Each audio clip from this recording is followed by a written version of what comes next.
திருச்சி, சிவகங்கை உள்ளிட்ட இடங்களில் நடைபெற்ற போதைப்பொருள் ஒழிப்பு விழிப்புணர்வு பேரணியில் 1000க்கும் மேற்பட்டோர் பங்கேற்றனர். திருச்சி மாவட்ட நிர்வாகம், திருச்சி மாநகர காவல்துறை, மாவட்ட குழந்தை பாதுகாப்பு அலகு மற்றும் பல்வேறு தன்னார்வலர் அமைப்புகள் இணைந்து நடத்திய இந்த பேரணியில் பள்ளி மற்றும் கல்லூரி மாணவ மாணவிகள், சமூக ஆர்வலர்கள், தன்னார்வலர்கள் மற்றும் பொதுமக்கள் என 1000க்கும் மேற்பட்டோர் திரளாக கலந்து கொண்டனர். பேரணியில் பங்கேற்றவர்கள் போதைப்பொருள் பயன்பாட்டிற்கு எதிரான வாசகங்கள் அடங்கிய பதாகைகளை ஏந்தியபடி பொதுமக்களிடையே விழிப்புணர்வை ஏற்படுத்தி கோஷங்களை எழுப்பினர்.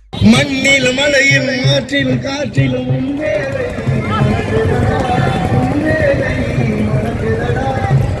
இதேபோல் சிவகங்கை மாவட்டம் காரைக்குடியில் கோவிலூர் நாச்சியப்பா கல்லூரி மாணவர்கள் மற்றும் உமையாள் ராமநாதன் பெண்கள் கலை கல்லூரியைச் சேர்ந்த மாணவியர்கள் போதைப் பொருளினால் ஏற்படும் தீமைகளை எடுத்துக் கூறும் பதாகைகளை ஏந்தியபடி விழிப்புணர்வு பேரணியில் ஈடுபட்டனர்.